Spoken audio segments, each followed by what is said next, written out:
And developing right now from the peninsula to the south side, Hampton Roads is recovering from a violent weekend. Our region dealt with at least 6 different shootings, all happening right after Thanksgiving, and 2 of them were deadly. 10 on your side's Nick Broadway gives us a breakdown of those crimes and how activists are reacting. In total, 7 people were hurt and 2 people have died. Of the people hurt, 2 of them are teenagers. Unfortunately, this is in line with the trend seen across the country. More violent crime happening this past weekend. Our first shooting over the holiday weekend happened on Friday night in Norfolk, where a man was brought to the hospital with non-life-threatening injuries after being shot along Corprew Avenue.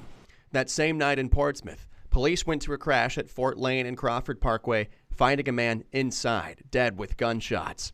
The car involved was smashed on all sides. Apparently there was a firearm in the street, so not sure what that was about, but it's just sad to see a loss of life, especially around the holidays. Saturday night, a teenager in Chesapeake brought himself to a hospital after being shot in an alley near Schooner Trail. He's expected to be okay.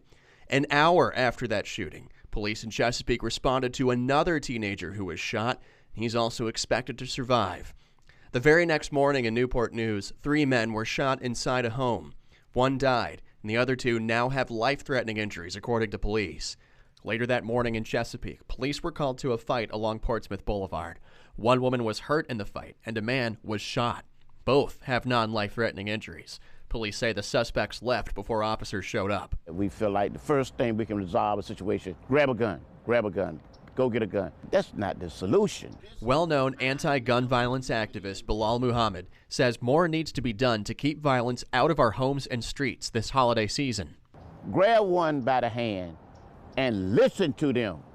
Hopefully that emotional, mental aggressiveness would not lead them in a more destructive area down the road. Without the family strength, we're gonna lose the love and the care. Anyone with information about any of those shootings is asked to call the crime line at 1-888-LOCK-YOU-UP. You can also anonymously text tips to the P3 Tips app. Nick Broadway, 10 on your side.